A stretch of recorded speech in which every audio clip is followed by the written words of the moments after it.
안녕하세요. 생생법률쇼 진행을 맡은 양지민입니다. 생생법률쇼에서는요, 크고 작은 법률 문제로 어려움을 겪고 있는 시청자 여러분들을 위한 법률 상담은 물론이고요. 그리고 세상을 들썩이게 하는 이슈들을 법적으로 풀어보는 시사법률 토크까지 준비가 되어 있습니다. 법률과 관련해 궁금한 내용이 있으신 분들은 상담 전화 02557-8295번으로 연락을 주시거나 법률방송 홈페이지에 접속하신 후 법률 상담에 문의 남겨주시면 됩니다. 그리고 아래 나가는 메일로도 상담 문의 받고 있습니다. 각 분야의 전문 변호사가 무료로 상세히 설명을 해드리니까요. 많은 참여 부탁드립니다. 그리고 지금 이 방송은 유튜브를 통해서도 실시간으로 함께 방송이 되고 있습니다. 많은 시청 부탁드리겠고요. 유튜브를 통한 소통의 창구도 열어두겠습니다. 그럼 오늘 도움을 주실 변호사님 소개해 드리겠습니다. 법률사무소 HY의 황미옥 변호사님 자리하셨습니다. 안녕하세요. 네, 안녕하세요. 법률사무소 HY의 황미옥 변호사입니다. 네, 오늘 황미옥 변호사님과 함께 시작해 보도록 하겠습니다. 그럼 생생법률쇼 오늘 접수된 상담 내용 함께 만나보시죠. 아버지의 억울함 풀어야 할 때 회식비 강요하는 회사 문제 없나? 저는 상간녀가 아닌걸요? 게임을 하다가 영구정지 당했어요. 이렇게 오늘 4가지 상담 접수가 되어 있습니다. 잠시 후 황미옥 변호사님과 함께 짚어보도록 하겠고요. 시청자 여러분들도 어떤 해결책이 제시되는지 함께 해주시면 되겠습니다. 여러분은 지금 생생법률쇼와 함께하고 계십니다.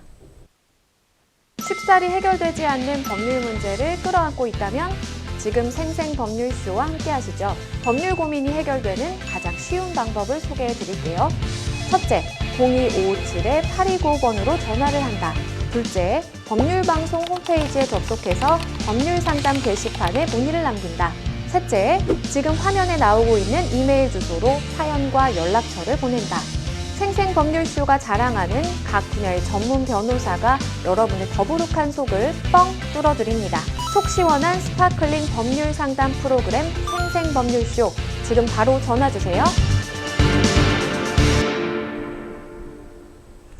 네, 생생법률쇼에서는요, 법과 관련된 상식에 대해서 알아보는 시간 마련해두고 있습니다. 오늘 수요일에는요, 변호사가 알려주는 실전소송 팁 을지로 준비를 해봤는데요. 을들이 반드시 알아야 하는 법 을지로, 오늘은 어떤 내용 가지고 오셨을까요? 네, 국민이 참여하는 배심원단, 배심원 말씀 많이 들어보셨죠? 오늘은 이와 관련되어 있는 국민 참여 재판에 대해서 알아보도록 하겠습니다. 네, 사실은 이제 우리가 미국의 드라마라든지 아니면 영화를 보면 이렇게 배심원단들이 쫙 나와서 이제 이야기를 하고 이런 것들 많이 접하셨을 거예요. 그런데 이제 우리나라에서도 그렇게 이루어지나라는 생각을 가지실 수도 있을 것 같은데요. 국민 참여 재판 사실 들어보시긴 하셨을 것 같아요. 어떤 정의를 내릴 수 있을까요? 예, 말 그대로 국민이 참여하는 재판인데 어디 참여하냐면 형사 재판에 참여하는 것입니다. 다시 정리를 해볼게요. 국민이 형사재판의 배심원 또는 예비 배심원으로 참여하는 제도를 국민 참여 재판이라고 일컫습니다. 처음 시행된 것은 벌써 2007년이었습니다. 아주 오래됐죠. 2007년 6월 1일 공포되었던 국민의 형사재판 참여에 관한 법률을 근거로 해서 시작이 되었고, 네. 실제로 이에 근거해서 국민참여재판이 실시되었던 것은 그로부터 대략 한 반년 뒤인 2008년 1월 1일 같은 해 2월 12일 대구지방법원에서 배심원이 참여한 재판이 처음으로 열리게 되었습니다. 배심원 우리 말 많이 들어봤는데요. 그쵸. 배심원은 만 20세 이상의 대한민국 국민으로 해당 지방법원 관할구역에 거주하는 주민 가운데 당연히 무작위로 선정이 돼야 되겠죠. 네. 다만 결격 사유는 없어야 되겠습니다. 즉 법률에서 규정한 결격 사유와 직업 등에 따른 제외 사유, 그다음에 재척 사유, 면제 사유에 해당하지 않는 시민이어야 하고요. 그러한 시민 중에서 정당한 사유 없이 법원이 통지한 선정기일, 조금 이따 말씀드릴 거예요. 선정기일에 출석하지 않는 사람이 있다면 200만 원 이하의 과태료에 처해질 수 있으니 배심원 안 하고 싶어 하는 게 아니라 이것도 어느 정도 의무가 있는 시민의 의무라는 것이고요.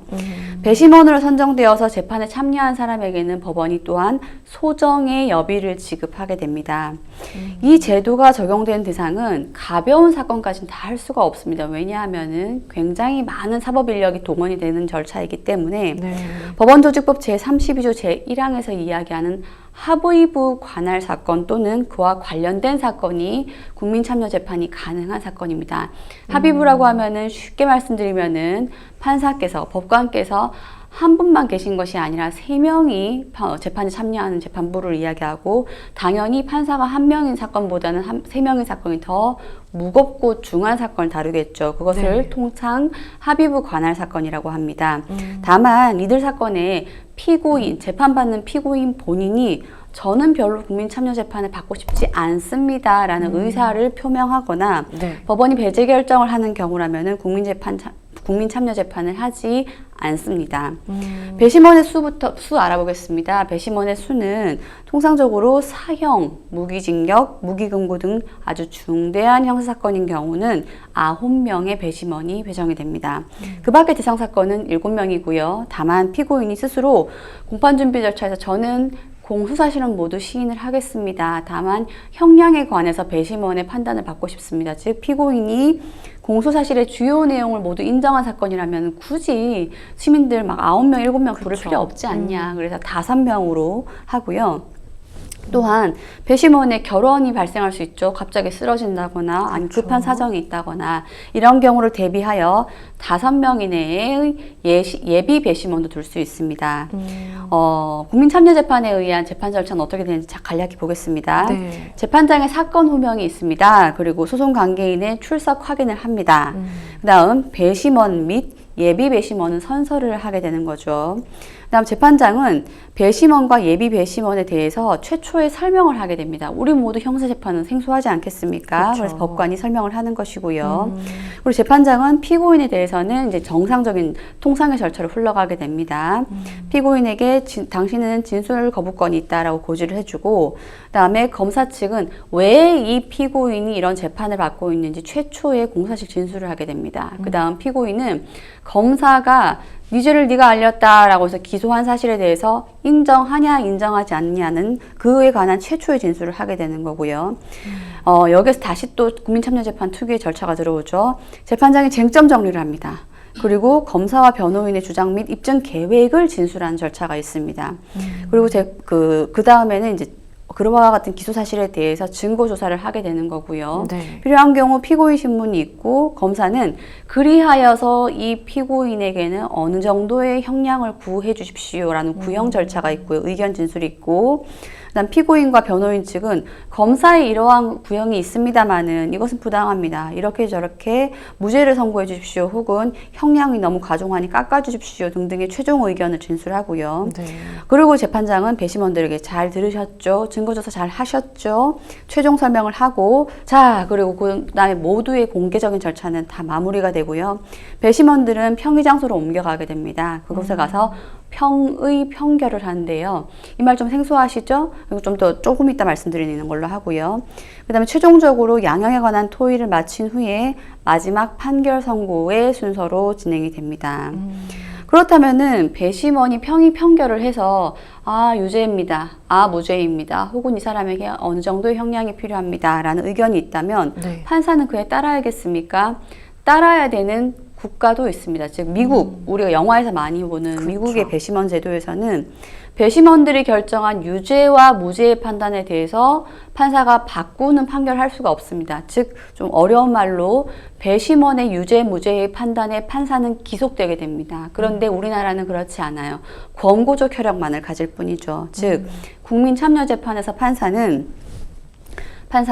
배심원의 판단, 판결과 다르게 다른 독자적 결정을 할 수 있습니다. 다만 혹시 배심원의 판결과 판사의 판결 선고가 다르다면 판사는 먼저 배심원들이 어떤 판결을 내렸는지 먼저 공개해야 할 의무가 있습니다. 그리고 그러한 판결에도 불구하고 판사가 왜 다른 판결을 내렸는지 반드시 이유를 명시하도록, 그렇게 해서 판결 선고하도록 의무짓고 있습니다. 네, 이 국민 참여 재판에 대해서 어떤 것인지 그리고 어떠한 절차로 진행이 되는지 좀 상세하게 알아봤는데요. 앞서서도 변호사님께서 언급을 해주시기는 했는데 그러면 어떤 사건이 구체적으로 국민 참여 재판을 받는다라고 보면 될까요? 예, 국민 참여 재판은 합의부 관할 사건의 대상 사건으로 됩니다. 법원은 대상 사건에 대해서 합의부 관할 사건에 대해서 공소가 일단 제기가 되면 네. 피고인 또는 변호인에게 공소장은 당연히 보내줘야겠죠. 당신이 무슨 사실로 재판받게 되었습니다라는 공소 사실은 알려야 되지 않겠습니까? 공소장 부본을 보냄과 동시에 첨부 서류가 몇 개 들어갑니다. 뭐냐면 국민 참여 재판 안내서, 국민 참여 재판 의사 확인서를 보냅니다. 이거 보시고 참여 재판을 하시고 싶으시면 그 의사를 밝혀주세요라는 취지로 동봉해서 보내게 되는 거죠. 만일 국민 참여 재판을 원하는 피고인이 있다면 그 피고인은 법원으로부터 공소장 부본을 받은 날로부터 7일 이내, 일주 이내에 나는 국민 참여 재판을 하고 싶습니다. 받고 싶습니다라는 의사를 법원에 밝혀야 되고요. 네. 만에 하나 그 7일을 도과하였다면 적어도 제1회 공판기일 전까지는 국민 참여 재판을 원하는지 여부를 명확히 의사를 다시 표명할 수가 있습니다. 법원은 만약에 피고인으로부터 저 국민 참여 재판 받고 싶습니다. 라는 의사 확인서가 제출되었다면 국민 참여 재판을 그에 따라서 그 의사에 따라서 진행하는 것이 원칙입니다. 그런데 이제 국민 참여 재판이라는 건 여러 사람에게 사건이 공개되는 부분도 있고 그렇죠. 재판이라는 것이 피고인 한 사람의 권리만을 따지자는 건 아니지 않겠습니까? 피해자의 의사도 있고요. 그렇죠. 따라서 배심원의 안전에 대한 우려가 있다는 등 사건의 성격상 국민 참여 재판으로 진행하기엔 적당하지 않아 보인다라는 사건에 대해서는 판사는 공판 준비 기일이 종결된 다음 날까지 양측의 의견을 다 듣습니다. 들은 다음에 국민 참여 재판을 하지 않겠습니다라는 배제 결정을 내리고요. 네.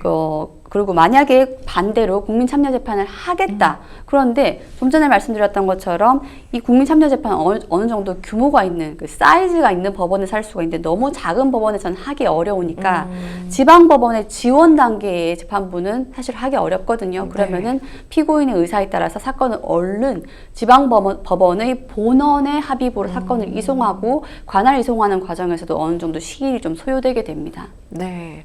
구체적으로 어떤 사건이 국민 참여 재판으로 진행이 될 수 있는지에 대해서 짚어봤는데요. 그러면 우리가 이제 배심원이 내가 될 수도 있다라는 생각을 사실 늘 하기는 하는 것 같아요. 그러면 배심원은 어떻게 좀 선정이 될까요? 예. 나도 혹시 배심원 되는 거 아니야? 아마 방송을 보시는 분들께서도 배심원에 선정되어 보신 분도 있고 아니신 분들도 있을 것 같은데요. 크게 선정 절차는 각급 법원별로 작성되어 있는 그 명부가 있습니다. 네. 그 명부로부터 일정 수의 배심원 후보자를 무작위로 추출한 후에 선정기일을 통지합니다. 선정기일입니다. 배심원을 선정하기 위한. 그 선정기일에 출석한 배심원 후보자들에게 질문을 하게 됩니다. 그리고 그 자격을 확인하고 공정하게 판단할 수 있는지를 판단한 후에 배심원 및 예비 배심원을 선정하는 절차입니다. 그 후에는 배심원 후보자에 대한 질문을 하게 되는데요. 판사, 검사, 변호인은 배심원 후보자에게 당신은 사건을 공정하게 판결할 자격을 갖추고 있는지에 관련된 질문을 하게 되고요. 네. 당연히 그와 같은 질문을 받은 후보자는 선정기일의 질문에 진실하고 숨김없이 답변을 하여야 할 의무가 있습니다. 그렇죠. 상황에 따라서 배심원 후보자에 대해서도 저 사람은 공정하지 못할 것이 불을 보듯 뻔합니다. 가령 피고인 동생, 피고인의 네, 그렇죠. 부모님 안 되지 않겠습니까? 그래서 기피 제도가 있는데요. 배심원이 될 자격을 갖추지 못하였다거나 사건에 대해서 편견이나 선입견이 게재될 가능성이 굉장히 크다. 따라서 공정한 판결을 할 가능성이 공판결을 하기 어렵다고 판단되는 후보자에 대해서는 배심원으로서 선정하지 않을 수 있습니다. 즉 기피 결정을 할 수가 있고요. 마지막으로 배심원, 예비 배심원의 선정은 선정까지 이루어지게 되면은 모든 절차는 종료가 됩니다. 변론에 집중하기 위해서 누가 배심원인지 혹은 예비 배심원인지는 변론 종결 후에 알리게 되는 거고요. 예비 배심원은 평의 절차, 아까 그 평의 절차라는 건 의견을 다 평평하게 고른다는 거죠. 다 이야기 들어보고 얘기를 다 골라서 하나로 낸다 이런 개념이거든요. 네. 평의 절차에 참여할 수 없는 외에는 배심원과 같은 권리 의무를 가지게 됩니다. 그러면 국민참여재판 어떻게 진행되는지, 그리고 이제 배심원단이 있다 보니까 평의 절차의 경우에 또 어떻게 진행이 되는지 좀 설명을 해주시죠. 예, 공판 절차에 대해서 말씀드리면요. 배심원은 공판 절차에 참여하여 검사와 변호인의 주장을 들어야겠죠. 듣고 증거조사 과정을 지켜보게 됩니다. 배심원은 공판 절차에 집중하여서 재판장이 설명하여 하는 법률과 법정에서 조사된 증거를 이해하고 반드시 기억하여야 합니다. 그 다음 배심원 선서가 있게 됩니다. 재판이 시작되면 배심원은 법률에 따라 공정한 직무 수행을 다짐하는 선서를 해야 되고요. 그 다음은 증거조사 절차입니다. 배심원은 피해자, 목격자 등 증인 신문을 지켜보는 것과 같이 증거조사 절차에 모두 참여해야 할 의무가 있습니다. 그 다음에 필기도 가능하게 됩니다. 배심원은 재판장의 허가를 얻어서 사건의 쟁점과 증거조사 결과를 필기할 수 있습니다. 다 외울 수는 없으니까요. 필기한 내용은 다른 배심원이 알지 못하도록 주의하여야 하고 평의 시에는 자기가 적었던 거 가지고 참고해야겠죠. 참고할 수 있도록 하고 있습니다. 또한 신문 요청도 가능한데요. 증인이나 피고인을 신문할 때 궁금한 점을 질문할 수가 있습니다. 증인이나 피고인에 대한 질문은 신문 종료 직후 종이에 적어서 재판장에게 제출하는 방식으로 이루어지고요. 마지막 검사 변호인의 최종 변론 때에는 증거조사를 마치면 검사와 변호인이 사건의 쟁점과 증거관계에 대한 변론을 통하여 배심원을 설득하는 과정에 참여하게 되는 겁니다. 재판장의 최종 설명, 아까 말씀드렸죠. 변론이 종결되면 재판장은 누구에게? 배심원에게 사건의 쟁점은 이거였습니다. 말씀드렸죠. 증거는 이러했습니다. 여기에서 중요한 법령은 바로 이 법령입니다. 라는 판단 원칙에 관하여 설명을 하게 됩니다. 배심원은 반드시 이 과정을 주의 깊게 듣고 사건의 쟁점을 정리하여서 배심원들 사이의 평의 절차에 참여를 해야 되는 거죠. 평의 절차 다시 한번 말씀드릴게요. 평의는 법적 공방을 모두 지켜본 배심원들이 평의실에 따로 모여서 피고인의 유무죄에 관한 논의를 진행하는 절차입니다. 평결은 배심원이 평의를 통하여 유무죄에 관한 최종 판단에 이르는 것을 말합니다. 배심원은 평의에 참여하여 자신의 주장을 분명하게 진술하고 다른 배심원의 의견을 경청하여야 됩니다. 그리고 법정에서 보고 들었던 증거에 따라서 결코 감정에 치우치지 않고 공정하게 판단을 해야 되는 거죠. 그리하여 배심원 대표를 최종 선출하게 됩니다. 배심원 대표는 평의를 주재를 하고 재판부 의견 진술 요청을 하고 평결 결과를 집계한 후에 평결서를 작성하고요. 그 다음에 마지막으로 작성된 평결서를 재판부에 전달하는 역할까지 하게 됩니다. 평의 진행은 좀 전에 말씀드렸던 것처럼 유무죄를 논하는 자리인데요. 만장일치 평결이 있는 경우가 있습니다. 그럴 때에는 평결 결과를 집계해서 바로 공개를 하게 되는 거고 재판부에 전달하는 거고요. 재판부의 의견을 청취를 하는 경우도 있어요. 아무래도 판결을 늘 업무로 하는 법원과는 다르겠죠. 판사와는 다르겠죠. 따라서 유무죄 의견이 일치되지 않으면 반드시 재판부 의견을 듣도록 규정하고 있습니다. 재판부 의견을 들은 후에는 충분한 평의를 다시 진행을 하고요. 그의 결과 평결이 내려지게 되면 배심원 대표가 평결서를 작성한 후에 재판부에 알리게 됩니다. 마지막으로 유무죄만 있다고 해서 끝나는 게 아니겠죠. 설령 유죄라 하더라도 어느 정도의 양형이 있어야 되는지를 토의를 해야 되는 것이고요. 이에 따라서 피고인에게 부과할 적정한 형에 대해서 토의까지 해야 되는 것입니다. 자, 오늘은 이렇게 이 국민참여재판 어떻게 진행이 되는지, 어떤 사건에 대해서 진행이 되는지 자세하게 알아봤습니다. 우리 모두가 사실 배심원이 될 수가 있기 때문에 잘 좀 기억을 해두시면 좋을 것 같습니다.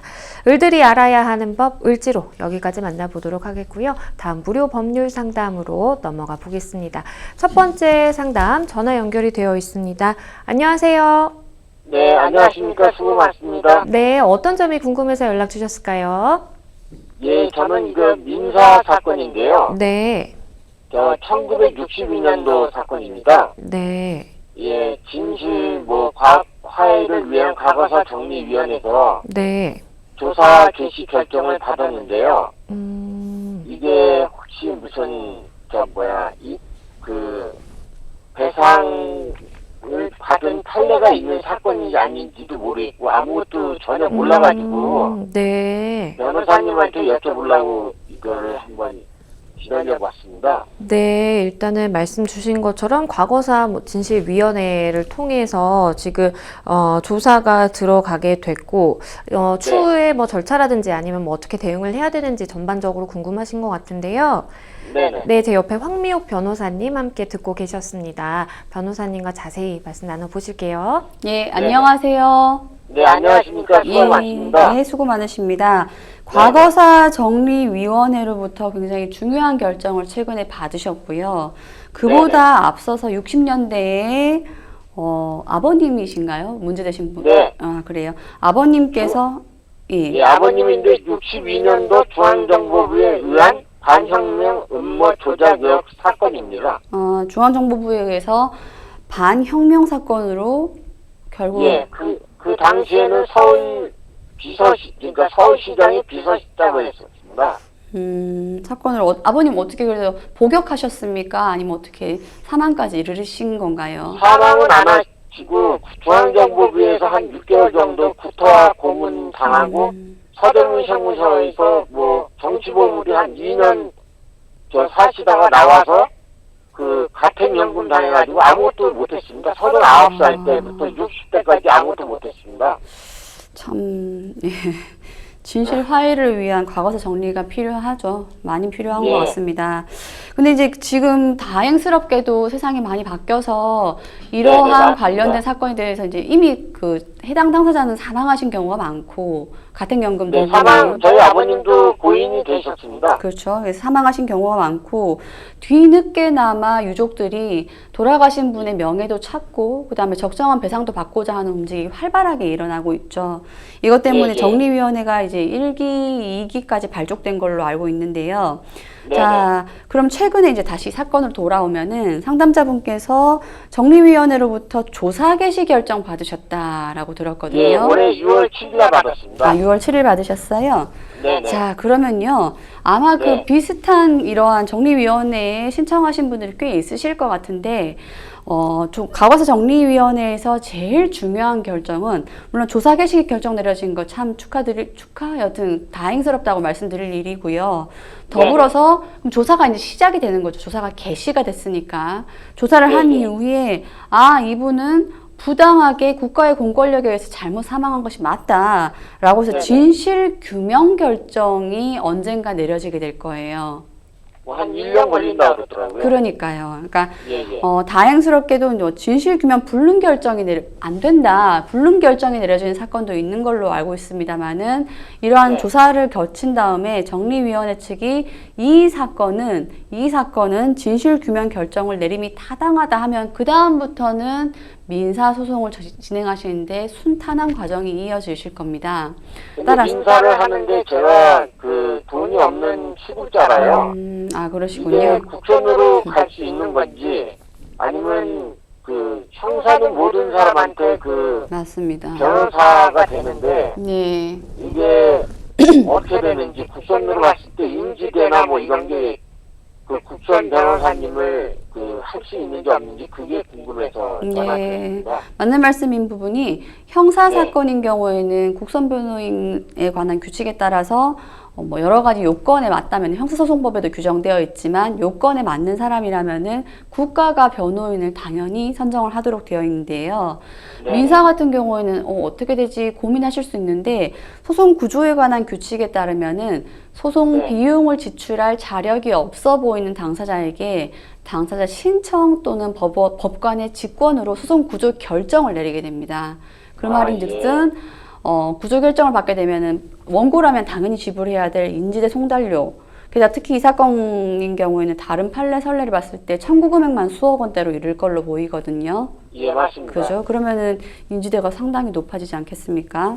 그래서 네, 지금 상황에 기초생활 수급자로 살고 있거든요. 장애가 좀 있어가지고요. 그래요. 그래서 인지대, 송달료, 변호사 보수 등등 법원에 민사소송하는 데 들어가는 소송 비용을 국가가 대납해주거나 혹은 미루어줍니다. 그러고 나서 나중에 정리하는 거죠. 하고 나서 국가가 다시 받으면 되지 않을까 뭐 이런 구상권 청구를 구상권까지는 안 가고 당연히 뭐 승소했을 때 20% 정도를 세금으로 납부한다는 얘기 들었거든요. 그래요. 그러면 그 후에 그 돈을 납부하면 되는지 이런 게 좀 궁금해서. 소송 구조 결정을 받으시고 나면요. 그 결정문을 가지고 이제 사건 담당해 주실 분을 찾으시면 되는 거고, 인지대 부분은 더 납부를 하지 않아도 되는데, 사건이 다 마무리되고 나면은 소송 비용 분담에 관한 이야기가 나올 거예요. 네네. 아시죠? 네. 민사소송에서는 패소한 사람은 패소한 만큼의 소송 비용을 분담하는 구조이기 때문에 청구 금액을 대비를 잘 산정을 하시고, 그에 따라서 소송 비용을 국가가 다시 유예를 한다거나 대납을 해준다거나 할 텐데, 소송이 마친 다음에 상담자분이 부담해야 될 부분에 대해서는 다시 부담을 하시오라는 결정문을 받으시게 됩니다. 예. 그래서 지금 당장은 소송 제기하시는 건 부적절해 보이고요. 아직 조사 개시 결정 단계니까 아까 1년 정도 걸린다는 지금 이야기가 있는 것 같은데, 진실 규명 결정에 결정을 받으시면은 그때로부터 3년 내에는 꼭 위자료 등등의 손해배상 청구를 제기하시는 것이 좋습니다. 소멸시효 때문입니다. 예, 이게 좀 한 가지 우습기에 저희는 이게 지금 김영광 위원장님한테 이걸 받고 있는데, 정작 또 서울시장이신 그 가족들은 저쪽에서 이미 받았어요, 이미. 김대중 대통령이 대통령한테 이걸 또 받으셨더라고요, 그쪽은. 이걸 안 하시더라고요. 어떤 의미이실까요? 누가 받았다는 의미인가요? 그쪽은 서울시장, 그러니까 그 당시에 서울시장님이었던 저희 아버님 상가는 이거를 또 안 하시더라고요. 진실 과거사를 안 한다고 그러더라고요. 그 당시에 그 대통령이 김대중 대통령이실 때 이게 또 이미 그걸 어떻게 소스를 알았던 것 같아요. 저희는 이걸 작년에 알았는데, 진실 과거사가 있다는 걸 작년에 알았거든요. 예. 근데 이걸 또 어떻게 먼저 알으셔가지고 그분들은 그 당시에 하셨던 것 같아요. 예, 진행해 보시고요. 진실 규명 결정 내려주시면 그때 손해배상 청구 제기하시는데, 그 제기의 상대방이 대한민국인 거는 아시죠? 그러니까 국가인 건 아시죠? 맞습니다. 국가 측에서는 여러 가지 항변을 보통 많이 하세요. 예를 들면은 말씀 주셨던 다른 법령에 의한 보상이 이미 이루어졌기 때문에 중복 보상이다, 이런 이야기도 항변에 자주 오르내리는 단골 사유인 것 같은데, 그건 추후에 말씀을 하시면 될 것 같고, 일단 규명 결정을 잘 받으신 다음에 기한을 늦추지 마시고 위자료 손해배상 청구 소송하시고, 여기가 일단 첫 번째 1순위 관건입니다. 네, 한 가지만 더 여쭙겠습니다. 이게 61세로 합니까? 아니면 어떻게 되나요, 이게? 어떤 말씀이실까요? 고인이 제 아버님이 당했는데 그 당한 시점이 61세로 합니까? 어떻게, 아니면 그 당시에 비서실장이었다는 그 임명장 갖고 합니까? 그럼 구체적인 사정을 봐야 될 거였고요. 지금 그 부분까지 상담자분이 결정하는 게 아니라 규명결정문에 나와 있는 사례, 그 내용을 기준으로 가셔야 되겠습니다. 이게 신문에 다 나와 있습니다. 62년도 동아일보에 아직 다 나와 있고, 세세하게 네이버에도 다 나와 있습니다, 지금 이게. 네, 일단은 진실규명이 지금 어쨌든 조사가 개시가 됐다 보니까 진실규명 결정이 내려지면은 그 이후에 법적인 조치를 취하셔야 될 것으로 보이고요. 상세한 내용 같은 경우에는 관련 증거라든지 자료라든지 이런 부분에 따라서 또 판단이 되는 것이기 때문에, 혹시 진행이 되시다가 또 궁금하신 점 있으시면 연락 주시면 소개를 해드리도록 하겠습니다. 감사합니다. 네, 감사합니다. 예, 좋은 하루 되세요. 감사합니다. 네, 일단은 지금 어떻게 당장 민사소송을 진행을 해야 되는지, 아니면 당장 내가 해야 되는 어떤 절차가 있는지, 이런 부분이 전반적으로 궁금하셨던 것 같고요. 변호사님 말씀해 주신 것처럼 일단은 조금 기다리셔야 될 것 같아요. 지금 단계에서 이제 소제기를 하는 것은 사실은 큰 소득이 없을 수가 있기 때문에, 일단은 좀 어떻게 결정이 내려지는지 기다려 보셨다가 그 이후에 이제 민사소송을 진행하시는 것을 추천을 드리겠습니다. 잘 해결이 되시면 좋겠습니다. 네, 여러분은 지금 생생법률쇼와 함께하고 계십니다. 쉽사리 해결되지 않는 법률 문제를 끌어안고 있다면 지금 생생법률쇼와 함께하시죠. 법률 고민이 해결되는 가장 쉬운 방법을 소개해 드릴게요. 첫째, 02557-8295번으로 전화를 한다. 둘째, 법률방송 홈페이지에 접속해서 법률상담 게시판에 문의를 남긴다.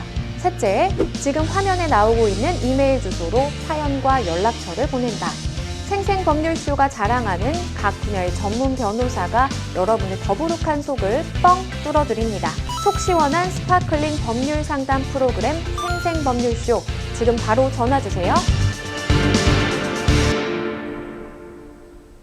네, 저희는 바로 다음 상담으로 넘어가 보겠습니다. 다음 법률방송 이메일을 통해 접수된 내용입니다. 함께 보시죠. 저희 회사는 월급날 회식을 하는 문화가 있습니다. 모든 사람이 3만 원씩 내고 사정이 생겨서 참여를 못해도 반환은 안 됩니다. 품앗이처럼 계속 해온 거라 월급날에 맞춰서 재무팀 주도하에 회식비를 강제로 걷고 있습니다. 사실상 임금 공제나 다름이 없는데 이런 건 문제가 없나요? 일단 지금 월급날 3만 원을 강제로 이렇게 재무팀 주도하에 다 돈을 모아서 회식을 하는 그런 상황이잖아요. 일단은 내가 회식을 가는 것도 아닌데 내가 이렇게 매달 내야 되나? 라는 생각이 자연스럽게 드실 것 같아요. 일단은 우리 상담자분께서는 이렇게 회식비 강제로 걷어가는 거 뭔가 좀 문제가 있지 않을까? 근로기준법 위반한 거 아니야? 라는 생각을 하시는 것 같은데 어떨까요? 네, 근로기준법의 임금 지불에 대한 규정을 좀 보셔야겠습니다. 네. 임금은 법령이나 단체 협약에서 사전에 공제하기로 미리 정해진 것이 아니라면은 임금은 전액을 근로자에게 직접 지급, 전액 지급의 원칙, 직접 지급의 원칙이죠. 이렇게 규정이 되어 있고요. 사안을 봤을 때 외형상으로는 임금이 전액 지급되고 있는 걸로 보입니다. 다만 전액 지급되고 나니까 그날에 바로 이제 조금씩 공제하자 이렇게 나온 상황이어서 적어도 사측이 재무팀을 통해서 어떤 지시를 했다거나 강제로 걷도록 만들었다거나 한 그런 사실관계가 보강되지 않는다면 지금으로서는 그 사측이 근로기준법상의 임금 지급의 원칙을 위반했다고 보기는 어려워 보입니다. 혹시 우리 상담자분께서 뭐 회식을 매번 참석을 하셨는지 아닌지는 뭐 확실하게는 모르겠지만 지금까지 내가 낸 회식비 이거 뭔가 가져가고 부당하다라고 해서 돌려달라라고 주장하는 게 가능할까요? 부당이득 반환 청구를 말씀 주시는 것 같은데요. 부당이득이라는 것은 법률상 원인 없이 금전을 받아간 경우를 의미하는데 만약에 사측이 뭐 사기나 강박을 이용해서 금전을 떼갔다, 3원씩 떼갔다 하면 문제가 되겠지만 지금 네. 상황으로는 글쎄요, 싫지만 어찌되었든 줬다, 뭐 이 정도의 원치 그러게요. 않는 행동이 아닌가 싶고요. 이 부분 역시나 여러 가지 민사적으로 부당이득 반환 청구까지 하는 건 좀 어려워 보여요. 그냥 주지를 말죠. 명확하게 의사를 표명하지 그랬어요 라는 얘기도 나올 수 있는 그러게요. 부분이라고 보여요. 그러면 사실은 이제 사전에 공지라든지 뭐 이런 게 없이 그냥 뭐 매달 월급날은 이렇게 다 강제로 이제 참석을 해야 된다라는 것인데 가기 싫은 회식을 강제로 참여하도록 하는 것도 직장 내 괴롭힘으로 볼 수 있을까요? 그렇죠. 이제 사실 오늘 나온 이 상담 사례를 보고 그럼 말을 하지, 뭐 못 낸다고 말을 하지, 왜 말을 안 하고 그러냐, 그럼 자발적인 의사 아니냐라고 추궁하고 말하기에는 아직까지 우리의 업무 환경이 그렇지 않죠. 왠지 말했다가는 불이익 당할 것 같고, 뭔가 좀 처우가 개선되지 않을 것 같고, 여러 가지 미묘한 부분이 있지 않습니까? 네. 그것을 법이 규율하는 것이 바로 직장 내 괴롭힘입니다.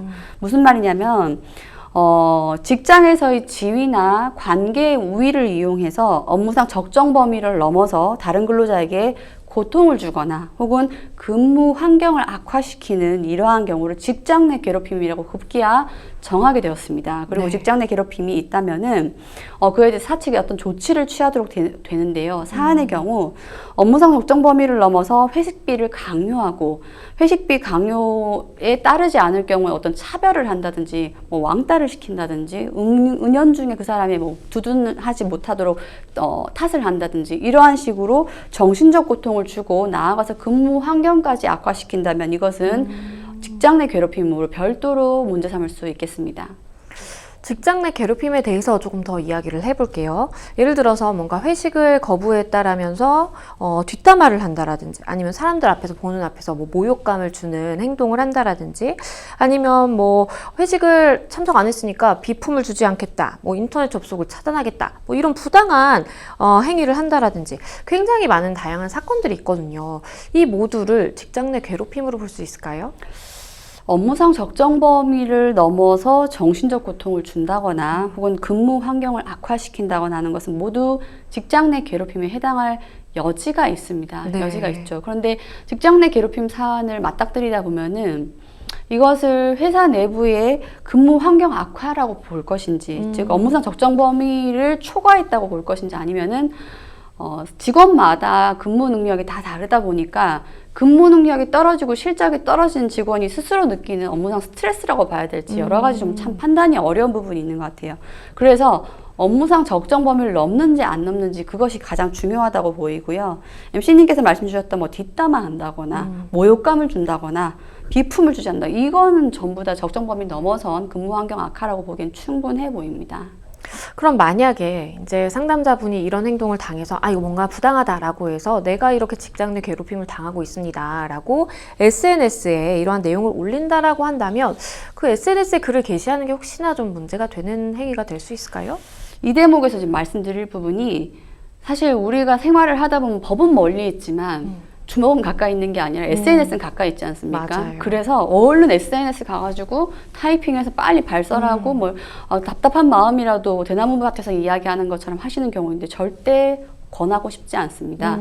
왜냐하면은 SNS, 아직까지 우리나라는 SNS건 혹은 사람 대 사람의 대화이건 간에 적정한 사실을 이야기하는 것도 명예훼손이라고 이야기하거든요. 명예를 훼손할 수 있는 거는 아실 거예요. 그 이야기가 드러났을 때 그 사람이 평가절하될 수 있는 부분인지 아닌지인데, 여튼 요점은 허위사실인지를 불문합니다. 설령 진실한 사실을 이야기한다 하더라도 그 사람을 비난할 목적을 가지고 있다면 오히려 내가 피해자인데 내가 정보통신망법상 명예훼손의 피의자로 피고인으로 처벌받을 수 있으니까 멀리 있다 하더라도 법을 찾아야지 가까이 있는 타이핑을 찾으면 안 된다라는 거죠. 따라서 결코 올리지 마십시오. 명예훼손이 성립될 수 있습니다.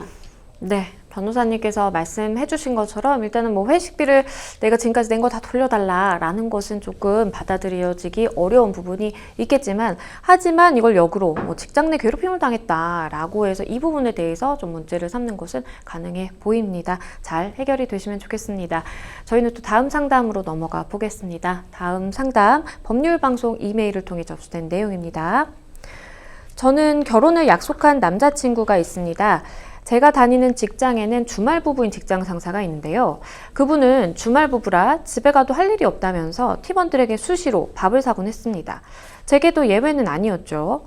몇 차례 밥도 사고 술을 사주셨는데요. 저도 남자친구가 소원해져서 이별을 고민하던 찰나에 직장 상사에게 연애 상담을 하면서 자주 연락을 하게 됐습니다. 그리고 직장 상사는 집이 같은 방향이라며 출퇴근 시 카풀을 해주겠다고 했는데요. 교통비를 아낀다는 생각에 일주일에 3일 정도 차를 얻어 탔습니다. 솔직히 직장 상사는 제게 사랑해, 이쁘다 라면서 적극적으로 애정 표현을 했지만 같은 직장에서 관계가 껄끄러워지기 싫어서 모르는 척 다른 대화로 화제를 돌리곤 했습니다. 그리고 계속 오빠라고 편하게 부르라고 해서 농담 삼아서 오빠 자기 보고 싶어요. 돈 많이 벌어서 백을 사주세요 라는 이야기를 한 적은 있습니다. 또 직장 상사가 모닝콜을 부탁해서 모닝콜을 해줬더니 선물을 사주고 영화를 함께 봤는데요. 저는 다른 남자 동료들과도 영화를 가끔 봤고 출퇴근길에 간혹 차를 얻어 타기도 했기 때문에 문제가 될 거라고는 생각을 못했습니다. 그러던 어느 날 직장 상사의 아내로부터 불륜녀 가만히 두지 않겠다면서 저희 가족에게 알리고 또 직장 인사과에 고발을 하겠다며 연락이 왔습니다. 직장 상사와 자유롭게 문자나 전화를 한 건 사실이지만 결코 사적인 감정을 가진 적은 없고 성관계를 하거나 성적인 행동을 한 것은 더더욱 아닙니다. 직장 상사의 아내가 이 가족들이나 직장, 결혼할 남자친구에게 이런 내용을 알리는 거는 명예훼손 아닌가요? 이 밤늦게 문자를 하거나 영화를 몇 차례 같이 보았다는 걸 이유로 부정행위가 되는지 너무 억울합니다. 일단은 여러 가지 좀 짚어봐야 될 부분들이 있을 것 같아요. 우리 상담자분이 일단은 농담으로 나는 그런 얘기를 했다라고 말씀을 해주시기는 했는데, 이게 또 직장 상사의 부인의 입장에서 보면 굉장히 또 오해의 소지가 크다라는 생각도 들거든요. 어떻게 좀 보셨나요? 예, 뭐 외도라고 표현하기도 하고 불륜 혹은 간통 여러 가지 이야기를 하던데 바람이라고도 표현하고요. 근데 법에서는 부정한 행위라고 표현하죠. 네. 부정한 행위냐 아니냐는 판단이 되게 어려운 걸로 보여요. 그리고 대부분의 부정한 행위 발각 사례에서는 그 부정한 행위자로 지목된 사람이 절대 아니라고 이야기를 하기 때문에 더더욱 타인으로 하여금 부정한 행위라는 의심을 부추기는 경향도 많은 걸로 생각이 되고요. 네. 그래서 여기 혼인이라는 것이 이제 꼭 좋은 면만 있는 게 아니라 서로가 의무를 부담해야 되는 그런 관계인 건데 그 부담을 그 의무를 제대로 이행하지 않은 대표적인 사례가 이와 같은 부정한 행위인 사례로 보입니다. 일단은 뭐 문자를 주고 받았고 서로 뭐 애칭을 사용을 하기도 한 것 같고요. 그런데 이제 뭐 성관계는 없었다. 우리가 성적인 행동을 한 건 아니다라는 말씀을 해주셨어요. 뭐 이혼이 진행이 될 때 내지는 뭔가 이제 손해배상 청구 관련해서 보면 부정행위라는 게 반드시 이제 성관계가 전제가 돼야 되는 걸까요? 사이는 좋았지만 성관계는 하지 않았다. 요즘도 이런 말씀 하시는 분이 있나 생각이 드네요. 일단 먼저 너무 많이 알려져 있는 사실관계를 이야기하죠. 판례를 이야기하면요. 민법에서 이야기하는 그 부정한 행위라는 것은 반드시 간통에 한정되지 않습니다. 즉 간통을 포함하는 보다 넓은 개념으로서 간통에까지는 이르지 않더라도 부부의 정조 의무에 충실하지 아니한 일체의 부정한 행위를 모두 부정한 행위라고 봅니다. 그리고 부정한 행위냐 아니냐라는 것은 구체적 사안에 따라 그 정도와 상황을 참작하여 이를 평가해야 한다라고 판례가 이야기하는데요. 들어보셔도 무슨 말을 하는지 잘 모르시는 경우도 많을 것 같아요. 그러니까 사안마다 다 다르니까 일률적으로 판단하기 어렵다라는 거거든요. 그러니까 요점은 일단 이 질문에 대해서는 성관계에 이르러야만 부정한 행위라는 건 이미 아닌 시대가 되었습니다. 그러면 이제 이러한 말씀을 주신 바에 따라서 우리 상담자분의 상황을 좀 판단해 본다면 어떨까요? 예, 사건을 해보면은 오로지 문자 수발신 내용, 오로지 전화 착발신 내용만 있는 경우도 있거든요. 전화를 했다, 문자를 주고 받았다 까지만 있을 뿐이지 무슨 이야기를 한지 모르는 경우 있어요. 그러면 입증이 어렵죠. 알 수 없는데 이 사건인 경우에는 참 용기 있게 상담자분께서 스스로 말씀해 주셨어요. 보고 싶다는 표현을 하시기도 했고 직접적으로 사랑한다는 표현도 하기도 했고 이런 부분이라면은 뭐 제 의견보다는 판례 의견을 말씀을 드릴게요. 판례는 그와 같은 부적절한 내용의 문자 메시지를 주고받은 것은 이에 대해서는 서로 간에 아무리 친한 사이라 하더라도 이례적인 것이고 부부 간의 정조 의무를 충실하지 않은 것이며 상대방은 정조 의무를 깬 것이라고 봐야 되기 때문에 충분히 손해배상 책임이 있다라고 보입니다. 여기에 더불어서 이 직장 상사의 이제 아내가 이거 다 알리겠다. 내가 뭐 회사에도 얘기를 하고 뭐 가족에게도 얘기를 하겠다라고 하고 있는 상황이에요. 이 부분 좀 어떻게 봐야 될까요? 이건 절대 안 되는 일이죠. 말씀드렸던 것처럼 어떤 사람이 부정한 행위를 저질러서 흔히 얘기하는 불륜이 됐다고 쳐볼게요. 그건 잘못된 건 맞고 그거에 대해서는 민사상으로 손해배상 책임을 해결할 일인데 화가 난 나머지 그 부정한 행위를 한 사람이 외도남에게 가족들에게 다 보내버린다든지 그런 것은 결코 있어서는 안 될 일이죠. 실제로 제가 사건을 해보면은 나체 사진이라든지 이런 거를 가족들에게 다 메시지를 보내고 이러는 분들이 있는데 굉장히 잘못된 행동이고요. 이건 역시 별도로 명예훼손으로 처벌될 수 있는 부분입니다. 그럼 마지막으로 우리 상담자분께 조언 주신다면 어떤 게 있을까요? 예, 부정한 행위냐 아니냐를 판단하기 되게 어렵다는 생각이 들어요. 네. 그럴 때에는 일단 내가 상대방 배우자면 지금 이 상황을 용인할 수 있겠냐, 인정할 수 있겠냐, 그쵸. 감내할 수 있겠냐, 그거 첫 번째 기준. 두 번째로는 이 상황에 대해서 배우자에게 설명할 수 있겠냐, 공개할 수 있겠냐, 못하면 그건 이상한 거거든요. 그 다음에 마지막으로 세 번째로는 다른 사람에게 이야기했을 때 그거 문제 없어라고 이야기를 들을 수 있는지 아니면 야 좀 이상해 라고 들을 수 있는지 그 세 가지 조건을 다 충족시키고요. 뭐 여러 가지 우유부단한 성격이어서 어쩔 수 없이 따라가는 경우도 있는 것 같아요. 그렇다 하더라도 분명히 부정한 행위는 손해배상 책임으로 인정될 수 있으니까 우유부단하다는 성격이 기대시지 마시고 이건 아닌 것 같은데요. 여기서까지 선을 좀 그읍시다라고 분명히 이야기할 수 있는 풍토가 조성돼야 된다고 봅니다. 네, 변호사님께서 말씀해 주신 사항 잘 참고하셔서 대응하시면 좋겠습니다. 저희는 또 다음 상담으로 넘어가 보겠습니다. 다음 법률방송 이메일을 통해 접수된 내용입니다. 함께 보시죠. 온라인 게임 플레이를 하던 중에 우연히 버그를 발견해 혼자서만 며칠간 사용해 왔습니다. 그런데 어느 순간 계정은 영구 정지 처리가 됐고요. 정지 사유는 버그 악용이라고 하는데요. 단순히 버그를 발견해서 사용한 경우에도 바로 계정을 영구 정지 처리하는 거는 불합리한 것 아닌가요? 일단은 버그를 우연하게 발견하게 됐고 그걸 본인이 이제 좀 이용을 하신 것 같아요. 버그를 악용했다라는 이유로 이 사용자의 계정이 영구 정지가 된 상황인데 그러면 이렇게 영구정지 처리를 할 수 있는 근거는 뭐가 있을까요? 예. 일단 기본적으로 약관이라고 봐야죠. 이 게임을 하는 것은 혼자서 게임하는 게 아니지 않습니까? 어떤 게임 업체가 개발한 게임에 들어가서 사용을 하는 개념인 거니 반드시 처음 가입 절차에 약관에 어떤 날인하신 게 있었을 거예요. 약관에 동의합니다를 클릭하신 게 있었을 겁니다. 즉 계정의 영구정지는 당초에 게임 사업자가 작성한 이용 약관 규정에 따른다라고 보이는데요. 약관이라는 것은 명칭이나 형태 등 범위에 상관없이 다수자와 거래를 하기 위해서 일률적으로 마련해 둔 것을 약관이라고 하고 이것은 약관규제법에 따라서 적용을 받게 됩니다. 말씀드렸던 것처럼 게임 이용자는 처음에 이 게임을 하기 위해서 분명히 약관에 동의를 하셨을 걸로 보이고요. 그렇죠. 약관에는 버그 악용 등 부적절한 행위에 대해서는 제재 장치를 두고 있는 거 분명히 있었을 걸로 보입니다. 따라서 플레이어는 게임의 이용 약관에도 그러한 규정이 있었다면 충분히 이용 정지 규정은 근거가 있다고 보입니다.